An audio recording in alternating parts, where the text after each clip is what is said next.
And we are back. NFL Week 18 Power Rankings. The final one of the regular season. However, at the end of the video, I will talk about what I will be doing for the playoffs. To get right into it, at number 32, going down 3 spots, we have the Tennessee Titans. Now, the Titans actually ended up losing their game 20-13 against the Jacksonville Jaguars. And a game that really was a good game. I mean, both teams were very even matched. It just happened that the Jaguars came out on top. Now, the good thing for the Titans in this game is they keep their very good draft pick, especially with teams winning who really shouldn't have won. They get to move up even more in their draft, so that's really good for them. Speaking of teams who benefit from others winning, 31, we have the 3-13 Browns down 3 spots. Quite the opposite, where they lost 20-3 to the Dolphins in a game that wasn't really close. It was all Dolphins.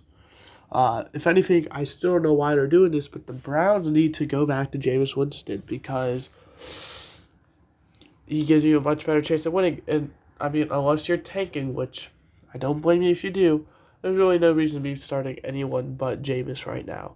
So for the Browns, I mean, your season's over, but if you're playing for that draft pick, then I guess keep DTR or whoever out there. I don't know. Number 30, we have the Giants who are going to go up 2 spots. They actually won their game against the Colts in a thriller of a game, 45-33. Now, the big issue with this is this was the Giants' first good game since forever. I don't even remember their last good game. So that's the only reason they're not going up any higher is because I think this is a one-time thing, and, well, I'm sorry, Giants, but that win honestly just hurts you guys in terms of draft position. So, yes, it's a good win, but I think it's a one-time win, and I think, well, you're still a bottom-3 team in this league. 29, we have the Patriots, who are 3-12 down 2 spots. Now, the Patriots actually ended up losing their game, if you could believe it. They lost to the Bills in a game where they actually stayed in it the whole entire time, only losing by a field goal, or excuse me, I'm thinking of last week. They actually played the Chargers and lost 40-7, so they did not have a good game. Yeah, nothing to really talk about there. Most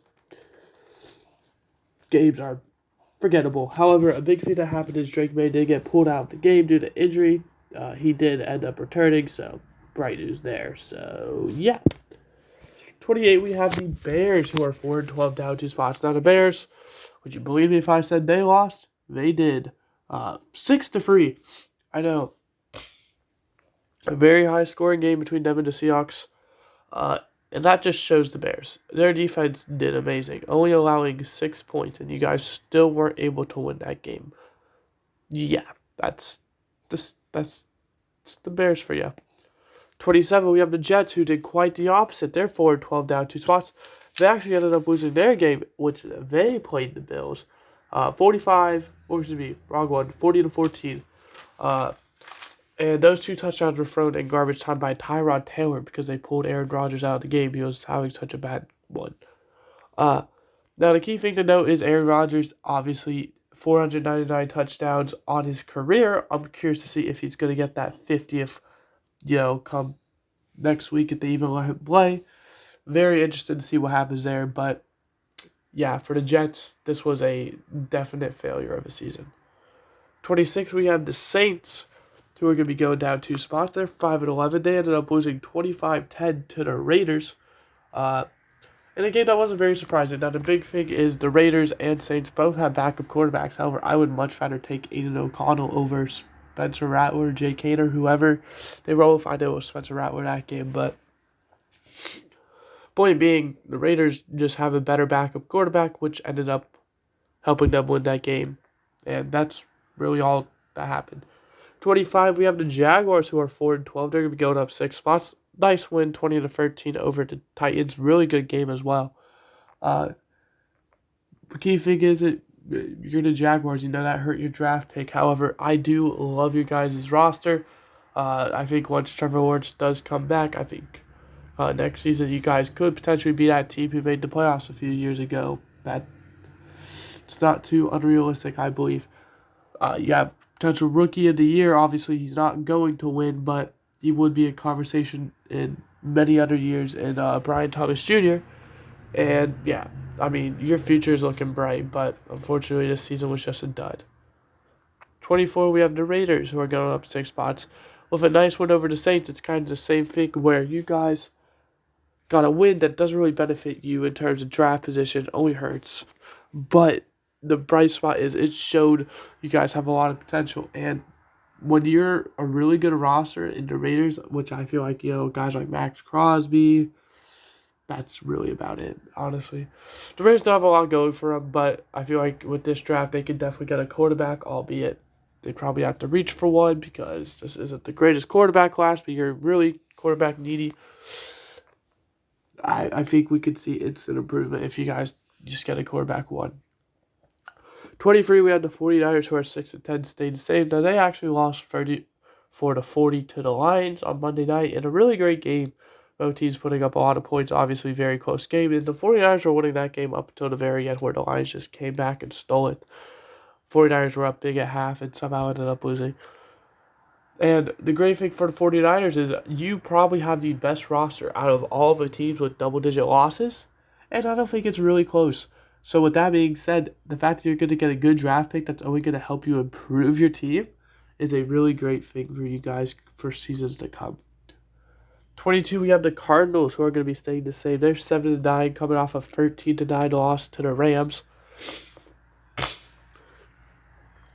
And the big thing for the Cardinals is, what is the move going forward? Because the Cardinals are one of those teams where they have kind of a few positions figured out, a few positions they know they need, and a few positions where it's like, we could do better, but we could also do worse.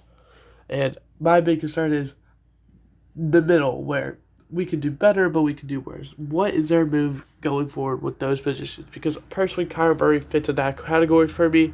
So I'm curious to see what they decide to do. Obviously, I think they're going to roll with it for next year, but I think he's a large reason why you guys are in this spot, because I think he's a great quarterback. I think he's around the average mark, but does an average quarterback really win you Super Bowls?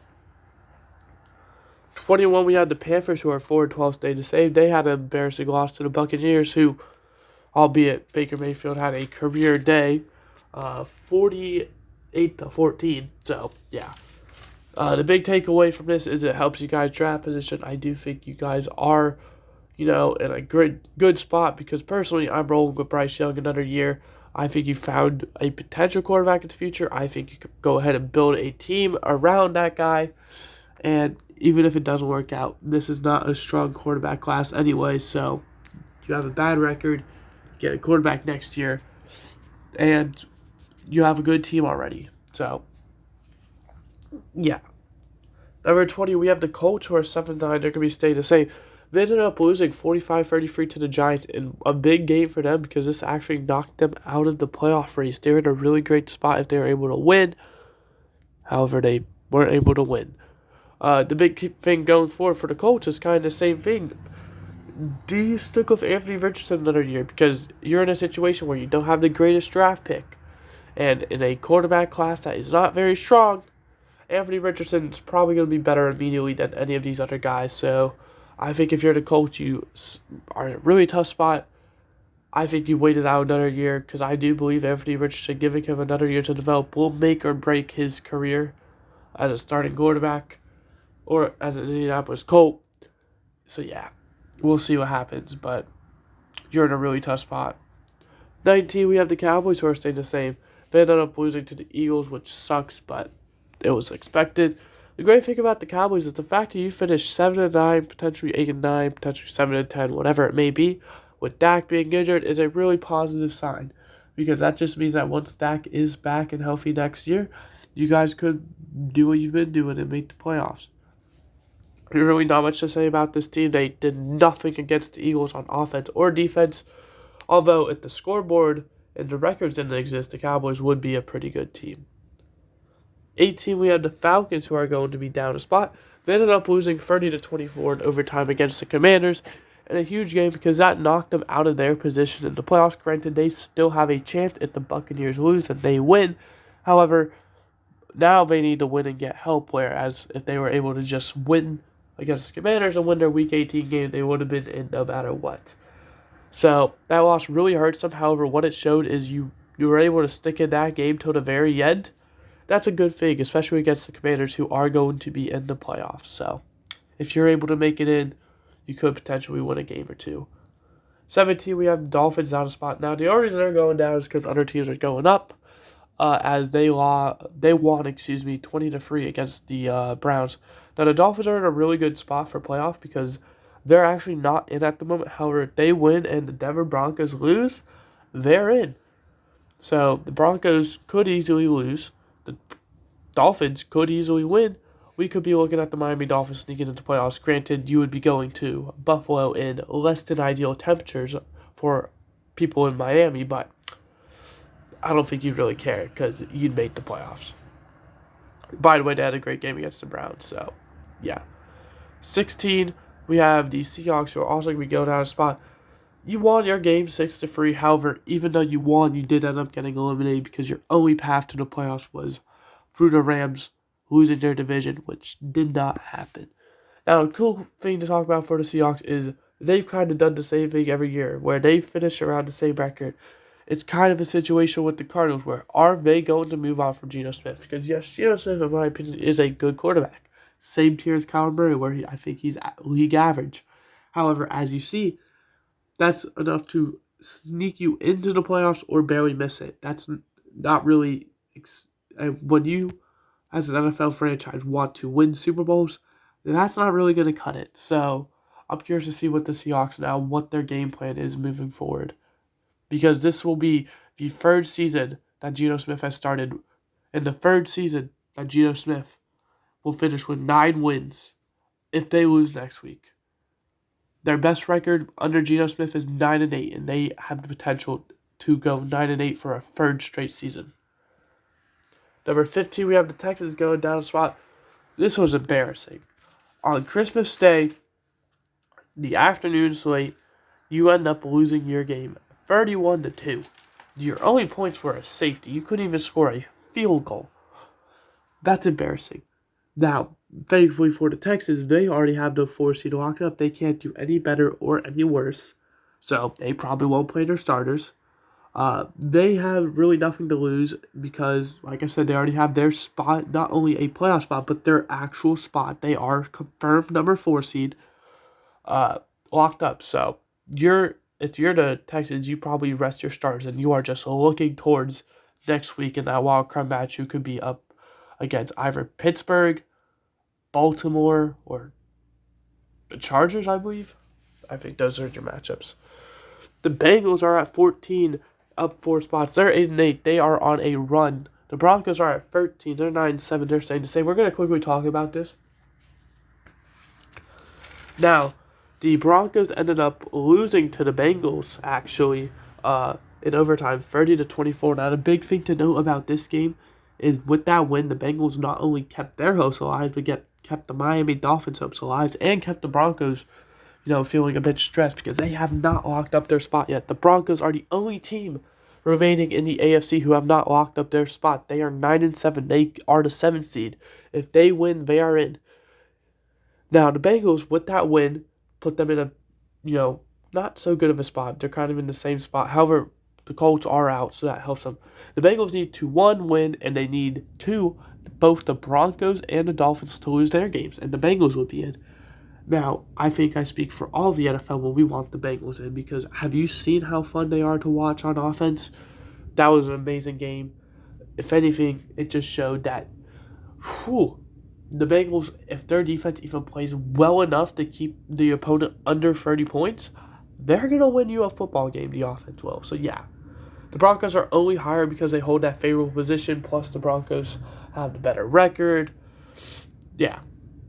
Plus the Broncos have had the better season. The Broncos are just better. It's just the Bengals won that game, which is huge for both parties. 12, we have the Steelers. They're going to be going down a few spots, 4 to be exact. As they're 10-6, they lost 29-10 to the Chiefs on Christmas. These Christmas games were horrible. The big thing to know with that is if the Steelers now are currently sitting at the 5 seed, They can jump up to the 3 seed with a win and a Ravens loss. However, they could also fall down to the 6 seed with a loss and a Chargers win. What's so interesting is a few weeks ago, the Steelers had a 2-game lead on the Ravens for the division. They were still alive for the 1 seed. And now they're at risk of dropping all the way to the 6 seed. Thankfully, they have their spot in the playoffs locked up, because if they did not, I would not be feeling very confident in them. So yeah, Steelers not having the greatest stretch, but I still think they're a top team when they're, on and healthy. 11, we have the Chargers up a spot. They are 10-6. They get a nice win over the Patriots, not meaning a whole lot because it's the Patriots, but a win is a win nonetheless in this league. They clinched their spot with that win as well, and we were just talking about the Steelers. They are currently the 6th seed. They are locked in at the 6th seed at worst. However, they can jump to the 5th seed with a win and a Steelers loss, which, in my opinion, you'd much rather go against a team like the Texans than the Steelers or Ravens. There is a chance that, by the way, the Chargers play the Steelers, which would be pretty funny. Number 10, we have the Buccaneers, who are 9-7 up a spot. This was a really great game for them. This is Baker Mayfield's best game ever. Thankfully, I had him and Mike Evans in fantasy. Really great game. Still somehow got destroyed. Those were my only 2 bright spots. But the Buccaneers now, with that win, control their destiny since the Falcons lost. The Buccaneers hold the 4 seed. They cannot finish any other spot but the 4 seed. What they need to do is they need to win, and they are in, and they lock up the 4 seed. They can actually, now that I think about it, get the 3 seed if they win and the Rams lose. However, I don't see the Rams losing. But they could miss the playoffs altogether if they lose and the Falcons win. So, with that being said, the Buccaneers have everything to play for their Week 18 game. So I'm excited to see what happens. Speaking of the Rams, number 9, there they are, up a spot. They get a nice win, 13-9. Not a nice win. They got a horrible win, 13-9 over the Cardinals. In a game that locked up their division, well, partly because they ended up locking it up later through strength of victories. The key thing to note now is the Rams are one of the hottest, scariest teams in the league. I mean, they are 10-6. They are, I believe, 2-4 or something at one point. Here they are now, 10-6. Really impressive turnaround.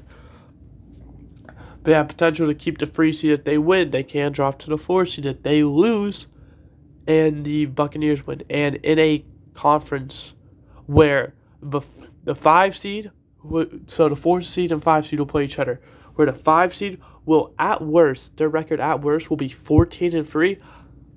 I'm getting that 3 seed. Yeah.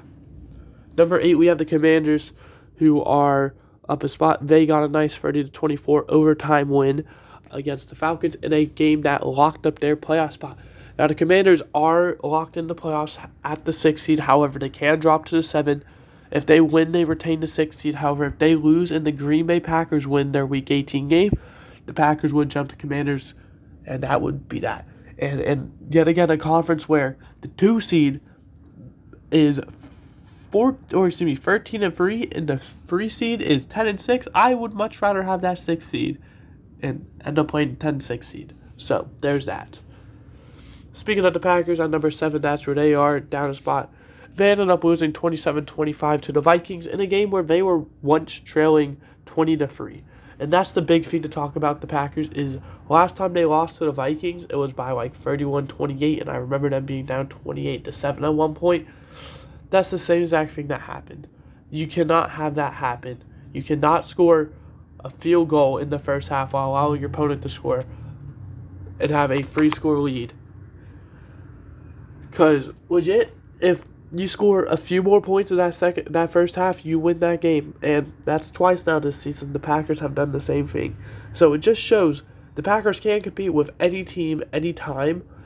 But here they are. That's their 5th loss with a combined opponent record of like 41-7. So that is a really brutal 5 losses. But 4 of those 5 losses were by 1 score as well. So, yeah. Number 6, we have the Ravens, who are up a spot.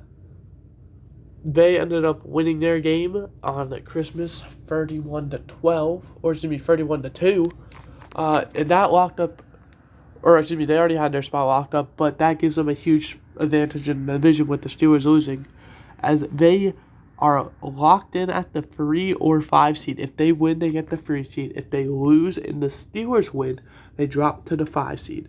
So a lot to play for them this Week 18 game. I'm curious to see, which team will win that division. Number 5, Vikings. They're staying the same. They get a nice win over the Packers. Really just took a big lead and, it was smooth sailing from there. Yeah, they are looking electric. I don't know if there's a team who can stop the Vikings besides the Lions. I think the Vikings and the Lions are going to be the 2 best teams in the league, and the fact that one of them is not going to win their division and have to play their first playoff game on the road is a travesty. However, I also don't think they should change the playoff format. I really like the way it is. Number 4, staying the same, is the Kansas City Chiefs, with a nice win over the Steelers that locked them up the number 1 seed. They can now rest their starters for Week 18. However, they play the Broncos, so there is a big game going on there where if the Broncos win, they are in. If the Broncos lose, they're at risk of missing the playoffs. So if the backups for the Chiefs are able to beat the Broncos, that would be really, really funny and really nice for both Dolphins and Bengals fans. Number 3, we have the Eagles staying the same. They get a nice win to clinch their division and the number 2 seed against the Cowboys. They're, same thing, going to rest their starters. Although I don't think they have it quite as meaningful as a game. I don't even know who they play Week 18, so yeah, sorry Eagles. I don't really schedule watch until it's that week, so I don't know. Number 2, Lions stay the same. Number 1, Bills stay the same. We're going to quickly talk about them. The Lions get a nice win, 40-34 over the 49ers, a bit closer than they probably wanted. However, they have a really nice scenario where they play the Vikings Week 18, Sunday night, the final game of the season, where for the Vikings and Lions, win and you win your division, win and you lock up the 1 seed, and the NFC runs through your respective city and stadium. Lose, you drop down to the 5 seed, you have to play your first game as an away game. It's up to, the other teams after what happens. So very big implications for this final game of the season. I'm very curious to see which team will win. I'm very excited to see which team will win, because the fact that a 14-3 seed team will not win their division is going to be super sad, but I'm here for it. And then the Bills, they got a nice convincing win. There's nothing to really talk about with them, as they have locked up the 2 seed, so they can't do any better or worse. They're probably just going to rest their starters. With that being said, that is going to do it. I hope you guys enjoyed. I did. I will see you guys next time, which will be what predictions for tomorrow. I almost forgot, actually, what I'm doing for the playoffs. So for the power rankings, I'm doing one more video. It's just going to be ranking all 12. After that, I'm done for the season. For predictions, same thing. I'm doing one more predictions, but I am predicting the whole entire playoffs, all of the games. After that, I'm done. Now, I will still continue to post the power rankings and predictions on my Twitter, which is YoshiZ_YZ. It's the same as my YouTube. It's just because I will not have enough content to make a video or even a short. So we're just going to post them on Twitter. But yeah, I'll see you guys next time. Goodbye. Hope you enjoyed.